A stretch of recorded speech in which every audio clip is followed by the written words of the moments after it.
But from a basic point of view, I will say that the main contribution that Medpan could do is to continue expanding this network of managers, because if we really want to have in the Mediterranean this 30% of protected areas by 2030 and have it well managed, it will be needed a strong contribution of the managers and a strong contribution from Medpan network. So that's what for us, my commitment on behalf of Medpan will be to do a serious analysis on how we can plan the coming 10 years in terms of our inner organization, our funding, and the operational mechanisms to really help the managers.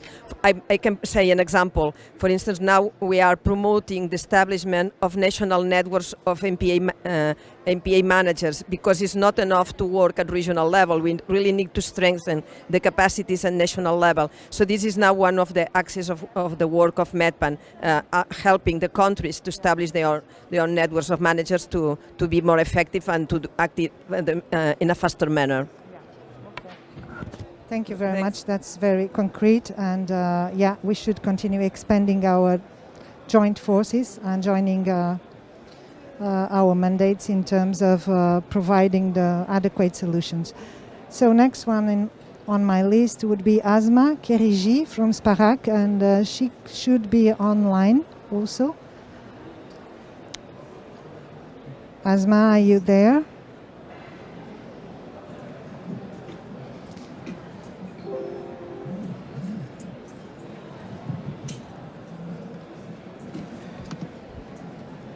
Hello. Yes. Hello. Asma. No, it's not. So. Okay. Hello. She's there. Hello. Can I have your insight, one concrete action in 1 minute from your side, please? What could you propose? Yes. Thank you. In fact, the SPARAC and Medpan, who are co-leading the MPA forum, as I presented, and the roadmap process since 2012, together with their partners, will continue working on finalizing, implementing, and communicating on the post-2020 MPA roadmap with all the MPA community and other sectors, knowing that this roadmap will have specific objectives and actions, as well as recommendations for MPA, and also at building an innovative mechanism that would make the roadmap operational and functional by 2030 through a coordinated mechanism to promote the roadmap implementation by all the Mediterranean stakeholders at local, national, and Mediterranean level, and to further engage conservation and non-conservation stakeholders. And lastly, we will together continue holding this MPA forum each 4 years to be a unique process in the region to help achieving regional and international MPA targets, one of which is the PAMEX, for example, action plan, and also to share vision and priorities for the Mediterranean, and to be the occasion during which the MPA community gather and share their experience and views. Thank you. Thank you. Thank you so much, Asma. We have been taking note of all of this. And then before, I would like also to invite Pilar Hernandez, who is still with us online, from the General Fisheries Commission for the Mediterranean. Pilar. Hello, good afternoon again. Thank you for inviting us again to say the last words. From our side, we have been very attentive to all the presentations, the communication presented today. We know a little bit more in detail now also the action plan of the PAMEX. And what we can say is that we can commit to incorporate in the new management plans for fisheries always some technical measure to reduce bycatch and to protect the vulnerable species from the fisheries. This is from our side one of the, to be short, a very quick proposal that we see feasible to introduce these technical measures on the new management plans for protection of vulnerable species. Thank you. Perfect. Thank you so much for this very constructive proposal. Pilar. So let's move on to Raphaël Billet from Tour du Vala. He's not with us anymore. Okay, so then in that case I invite Arnaud Texidor from MIT Association.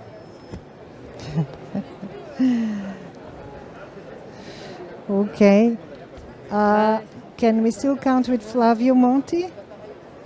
He's still there.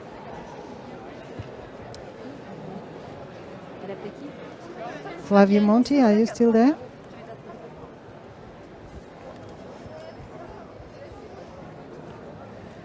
No. So we move to Fabrice Bernard. Yep. Okay, it's good. me. I'm there. Thank you. I'm probably the luckiest man to answer this question because I'm very lucky. The Conservatoire du Littoral is involved since about 50 years to protect coast of France, and because we purchase land to protect it definitely. When we own that, we can't sell it anymore. We can't build it anymore.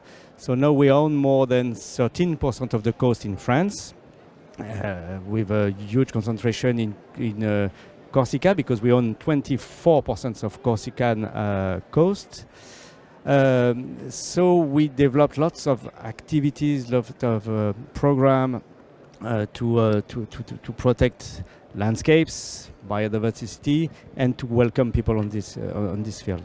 But I'm also the director of international partnerships, so it means that I can help countries, regions who ask us to develop activity and protection action everywhere, and so we will continue. We are a partner of the Consortium for Biodiversity of Mediterranean, so it means that we will be involved in a huge dynamic involving big actors for conservation, actors on the field, because we love concrete actions. So I'm lucky again. And finally, I'm lucky, very, very lucky man, because the previous director of Conservatoire du Littoral was a woman. And actually, the new director of Conservatoire du Littoral is still a woman. So I'm very, very lucky to affront the future. Yeah. Thank you so very much for your contribution, Fabrice. We have taken note. We're at the ACCOBAMS Secretariat, we are 5 women, so I'm sure that we are destroying this imbalance altogether. Okay, so Sylvain Petit from Smilo, is he still there? Okay, I can see Engin is still here, so perhaps you could say, thank you, in a few words, what your ideas are. Sure, Susanna.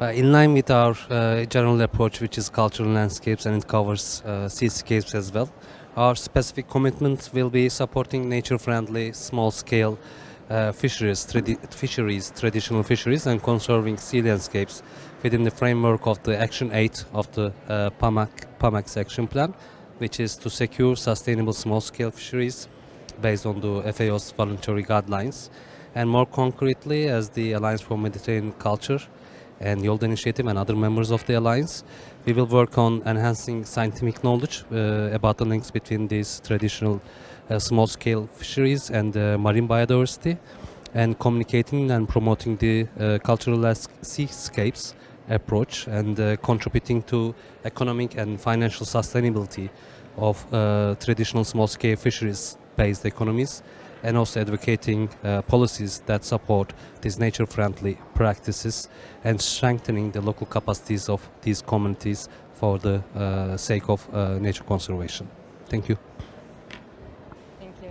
That's wonderful. Thank you so much for this very constructive contribution. Last on my list is Romain Renou, but our chair. Romain, we need you. We need you, your contribution. You know, we are talking about how to make sure that we contribute to those actions in concrete terms. Thank you. What are we thinking about from this moment onwards so that it makes the difference? We have settled all the frameworks, the human networks. So we have knowledge. We don't lack of knowledge. So we need to take action. What would make the difference? Okay, so we have networks, we have human, so now we need money, right? This is what we need. I think that we have to be very cautious with this PAMEX to make sure that now we have sufficient financial support from all the development agencies, all the European Union and all the private foundation to not only support the PAMEX into words, but really support it into funding those activities. So I think that it's always great to say that we promote 30 by 30 goal. To me, to be honest, we are not even reaching 8% in the Mediterranean region. And out of those 8%, only 2% of MPAs are effectively managed. So I think that we should be very cautious and really launch a sound message saying that we need 30 by 30 effective network of effective marine protected areas. This is what we need on the field. So meaning that sustainable human resources, and to have sustainable human resources you need sustainable financial resources. So we are the Med Fund. We are really committed to support this PAMEX and to be a partner of the implementation of this roadmap. But to do so, we need more support from the national agencies. We need more support from the different governments across the Mediterranean region. So this is, I think that we have to make sure that if we support such a plan, we have all the financial and human resources to really implement it. Otherwise, it will be only a very nice dream again, and in 4 years' time, we'll have another plan d'action pour la Méditerranée. So now we have one. Let's just implement that one and make sure that we have the means to implement it properly. Thank you very much. Yeah, you want to add something? Okay. One word. Conservation without money is just conversation. Bravo. Yeah, I couldn't be more in line with your words, because we know that we are starting. We have huge strengths, and we have started huge investments. I just talked through the survey initiative, which is a good example, but things cannot be left over there. So that's why we need to take action and also take our potential donors, stakeholders on board, and help us making the difference. So thank you for that. I would like to have Danielle Sébrien opinion before I pass the floor to Asraf Drira from Cine, who is online. Thank you very much. Yes, indeed, as it was said, it's important to have action plans and programs, but it's important to be in the conditions to implement them. This is a very critical period, and this is a very critical moment where this action plan, this PAMEX, is very well welcome. We have to recall that in this year we are expecting to adopt by the end of the year the strategic action program post-2020 for the biodiversity in the Barcelona Convention. So it would be really, it's a really good moment to have this synergy, this support to the implementation of these common actions, especially this 30-30 important target in the region.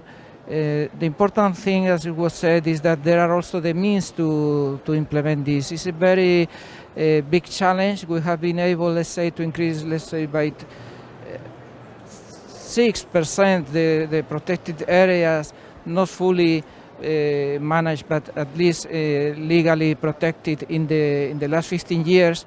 So the target now is very big to reach in 9 years this 30, and this can be done by a real engagement of the countries and real also economic support and means support to work through the structures that are usually dedicated to other sort of activities, basically regarding economic development. we had to think this 30-30 is an economic challenge also, because we have to estimate also the value of what we lose, not just the value of what we produce with the business as usual. So as I said, the launching of the post-2020 sub-bio, where the importance of preserving the spatial preservation is so key, is a good moment also to find a good synergy with PAMEX, and notably also the strategy post-2020 that we will develop for the creation of marine protected areas in the Mediterranean. So very welcome this initiative. Thank you. Thank you, Daniel. This is awesome words from you. And yes, I couldn't agree more with you. We normally only value things when we lose them. So I hope this time will prove the opposite, that we can value things before we lose them. And that's biodiversity, and that's the balance that we need on Earth. So now I'll give the floor to Asraf Drira from Cine, who is online. Hello, can you hear me? We can. Yes. So thank you for this invitation.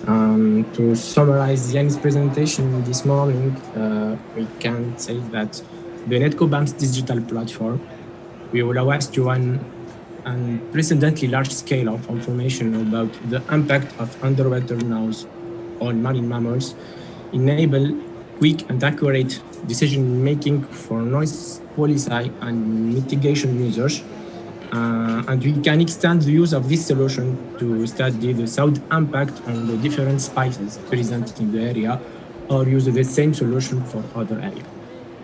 Thank you. Thank you so very much. Do we have any more comments on how to move forward, on how to make a difference? Any insights, things, ideas that you would like to share? Puri, you would like to... You have a Puri? Thank you. Yes, I want to stress something from the experience of working in MedPan for the last years, that even if our target is 100% Mediterranean, our members are 100% Mediterranean, the work that MedPan is doing, contributing in the Mediterranean, is not only for the Mediterranean, it's for the overall world. And it's important not being isolated, so having clear targets here, not being lost in the ground is important. But being connected on other processes worldwide is also important, because we should not forget that most of the decisions that are affecting deeply the Mediterranean in terms of political stability, in terms of economy and other aspects, are not decided in the Mediterranean, are decided abroad. So I think that the Mediterraneans, we also need to be more present as Mediterranean people outside, not just as a certain person from certain country, but having the voice for the overall community of the Mediterranean. Because outside the Mediterranean, very few people is conscious of the value of this biogeographic and cultural region. So it happens to me to go, for instance, to Washington to talk to the Jeff, and they say, okay, that's the first time that someone from the Mediterranean come here. It's not from the Mediterranean physically, because there are people from many different countries going there, but talking from the Mediterranean is quite unusual. So I think this should be part of our strategy. We need to put the Mediterranean in the world map as not only as a biodiversity hotspot, but as a hotspot of human connectivity, of human capacity and human action.